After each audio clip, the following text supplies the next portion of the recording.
Hello guys, we're back with our next lecture. In this lecture, let us go through the next question. Okay, so this question belongs to GATE CSC 2014 sector 3 guys. The given question is consider the following of all functions f colon 0 to 2014. So the question is asked in 2014, so they are asking up to 2014 to 0 to 2014 such that f of I equal to I. Okay, so for all 0 less than I less than 2014, consider the statements. So for each such a function, it must be the case that for I f of I equal to I. Okay, so for each such a function, it must be the case of.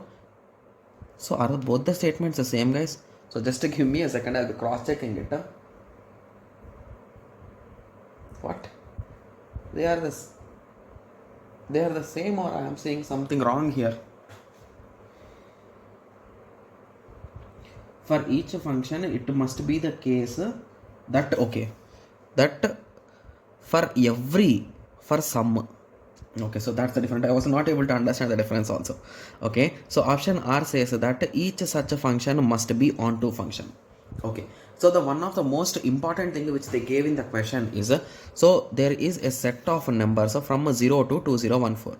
Okay, similarly there is one more set from 0 to 2014. The only catch here is so whenever you are calculating f, you are calculating f of I.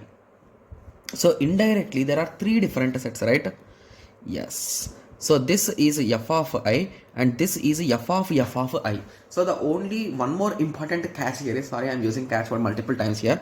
Okay, so the only catch here is so they are saying f of I equal to I. So basically whatever I am taking input here, so that exact input should map here, but in between that can be mapped to anyone, right?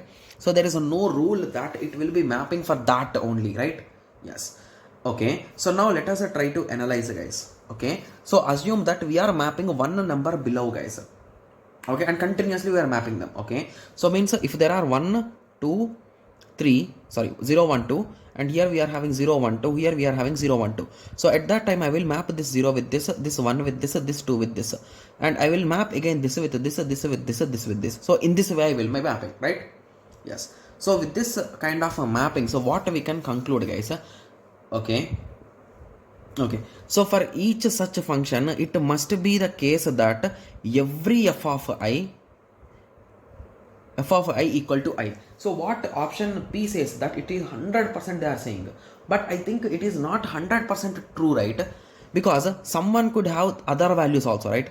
So in my example, I wantedly took each and every one in a different way, but there could be one guy, so assume in this way. So there could be one guy going straightly and the other two guys will crisscross themselves. Okay, so after that this guy will go down and this guy will come up. So in this way, so at this time only one is there like that, right? But here they are saying everyone, hence this option is wrong. So in some cases there could be at least one guy in this way, right? Yes, so option P could be the correct answer, and they are saying each such a function should be onto function. So the most important thing here is so everywhere if you observe, so there will be mapping from 1 to 1 only. So it is indirectly bijunction, right? So it is not even onto, it is bijunction, to be clear. So a bijunction function is already onto. So with that understanding, I think Q and P will be the correct answer. So option B is the correct answer. Got it? Yes. So it's a good question, guys, to be clear, right? Because it is asking about functions and it's a twisted pair question, right? Twisted type of question, right? Yes. Okay. So I hope everyone got a clear idea with respect to this question. So in the next lecture, let us continue with the next question. Thank you. Thanks for watching. Like, share and subscribe for more awesome videos like this. Thank you.